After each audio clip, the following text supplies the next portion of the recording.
পৃথিবীর উত্তর মেরু দক্ষিণ মেরু ঘুরতে আমার একদম ইচ্ছা করে না আমার দেশের এই সবুজ প্রকৃতি ছাড়া। শহরের এক প্রান্ত থেকে অন্য প্রান্তে ঘুরে আমি দেখেছি আমার কাছে প্রকৃতি সেরা। আমার কাছে প্রকৃতির পরিবেশটাই ভালো লাগে।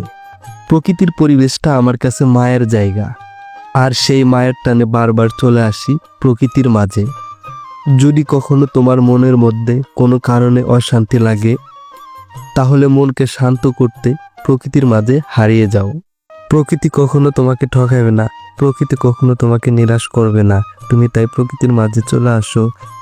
সৃষ্টিকর্তার সবচাইতে সুন্দরতম সৃষ্টির মধ্যে সব থেকে সুন্দরতম সৃষ্টি হচ্ছে সবুজ প্রকৃতির মহিমা।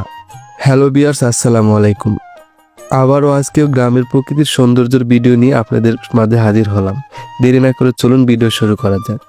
আমি আর আমার ভাইয়ের ছেলে প্রকৃতির স্বাদ নিতে চলে আসি ডিপ মেশিনে গোসল করার জন্য। প্রকৃতির সব কিছুর মধ্যে কোনো না কোনো আশ্চর্যজনক কিছু লুকিয়ে আছে, আর সেটা প্রকৃতির মাঝে আসলেই দেখা যাবে। এটাকে বলা হয় গরিবের সুইমিং পুল।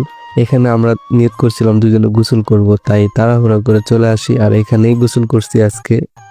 এখানে গোসল করা যে কত শান্তি, গোসল না করলে আপনি বুঝতেও পারবেন না। যেহেতু আমরা বিকালবেলা ঘুরবো, তাই গোসল শেষ করে বিকালবেলা দুজন বের হয়ে যায়। আর যাকে দেখছেন সে আমার ভাইয়ের ছেলে।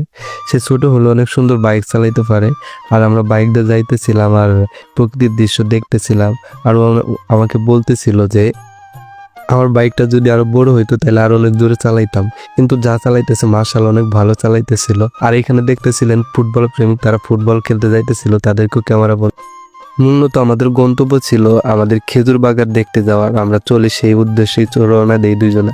আর মাঝখানে আমাদের দু চোখ যে যত দূর যায় গ্রামের সবুজ প্রকৃতি দেখে আমরা মুগ্ধ হই। মাঝে মাঝে আমার বাইরের ছেলে শুধু এটাই বলতেছিল আমার গাড়িটা অনেক বড় হইলে ভালো হইতো। সামনে ওই যে একটা বাইক দেখা যায়, তাকে তিনি ওভারটেক করতে পারতেছেন না, সেই জন্য অনেক আফসোস করতেছিল আমার কাছে। গ্রামের রাস্তাঘাট প্রকৃতিতে কত সুন্দর, গ্রামে না আসলে কেউ বুঝতেই পারবে না। এটা গ্রামের একটা বাজার। এই বাজারটা মূলত একটু জ্যামে পড়ছিলাম, তারপরে জ্যাম শেষ হয়ে যায়, আমরা আমাদের গন্তব্যে ছুটতে থাকি। যেহেতু বাসা থেকে প্রায় 15 কিলোমিটার দূরে, তাই একটু আমাদের সময় লাগে যায়। আর এই বাজারটা দেখতেও অনেক সুন্দর, না দেখলে বোঝা যায় না। আপনাকে মুগ্ধ করবে গ্রামের এই মাটির ঘরগুলো। আর এটাই হলো সেই খেজুর বাগান। খেজুর বাগানের ভিতরে ঢুকতে পারি না, কেননা খেজুর বাগানের মালিক ছিল না। তারপর আমরা আবার রাস্তা দিয়ে চলে আসি। আবার গন্তব্য হলো এখানে একটা পুকুর আছে, সেই পুকুরটা নাকি অনেক বড়। সে আমার বাইরের ছেলে বলতেছিল 120 বিঘার জমির মধ্যে একটা পুকুর আছে, সেখানে যাবে। সেখানে যাওয়ার মধ্যে সবচেয়ে ভালো লাগছে এই রাস্তাটাই চারপাশ শুধু খেজুর গাছ আর খেজুর গাছ। আর প্রকৃতির কথা কি বলবো, সেটা আমি বলে কখনো শেষ করতে পারবো না।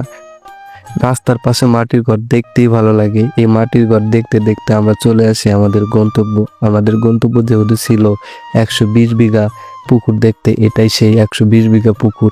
এই পুকুর এ মাথা থেকে ও মাথা পর্যন্ত দেখা যায় না, আর আপনারা নিজের চোখে না দেখলে বিশ্বাস করতে পারবেন না একটা পুকুর এতটা বড় হয়।